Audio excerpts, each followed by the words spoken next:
That was Jadman Sullivan, Pick Up Your Feelings. Right now, the people in Texas are picking up the pieces.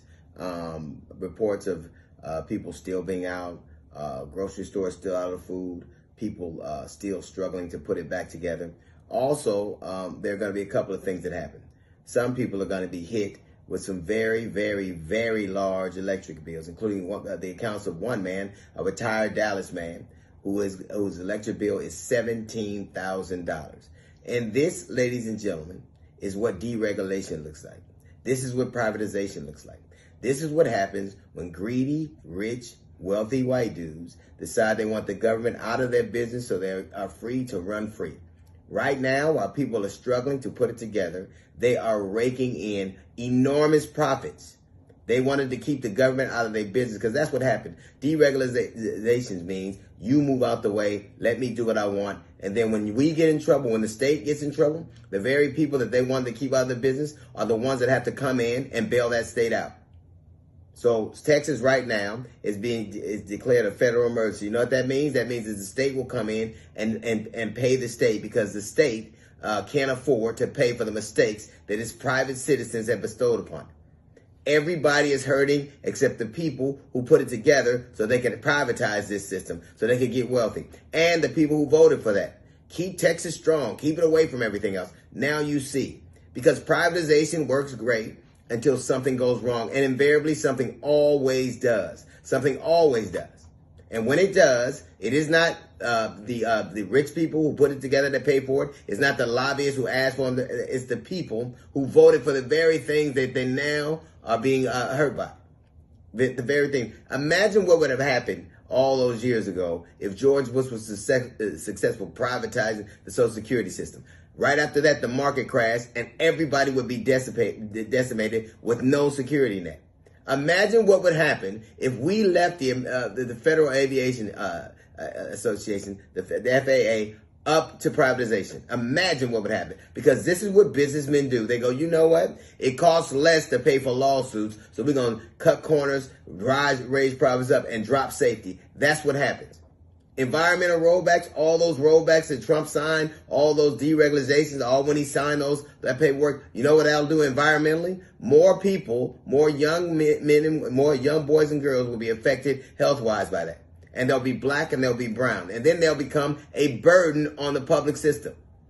Because all of this is so that very rich people can keep getting rich.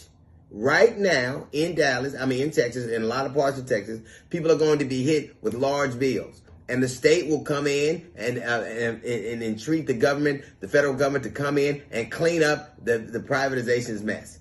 That's what they're going to do. And trust me now, we know right now that this inclement weather is going to continue to happen. So this will happen again in Texas, over and over again. And right now, what do you think is going to happen? You think that man who got that $1,000 bill, that exorbitant electric bill, you think the private industry is going to take care of it? No, they're going to want their money. This is what happens. This is what happens when you put greedy people in charge of the public good. This is always going to happen.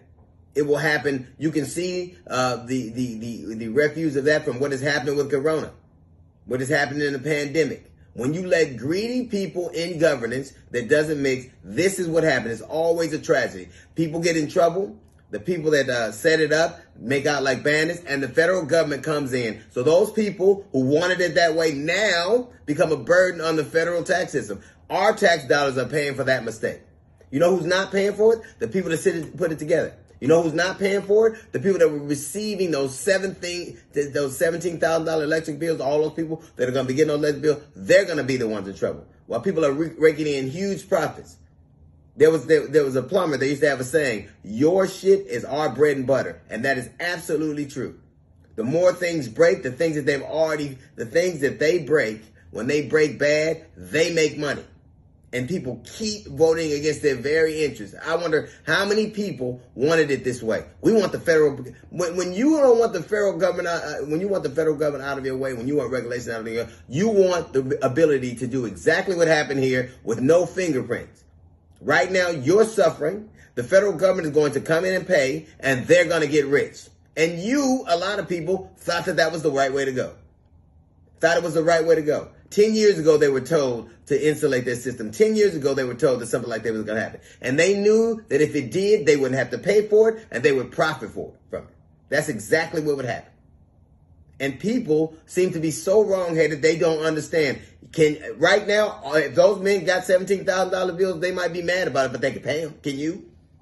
Can you afford to keep paying for these people's mistakes? Can you?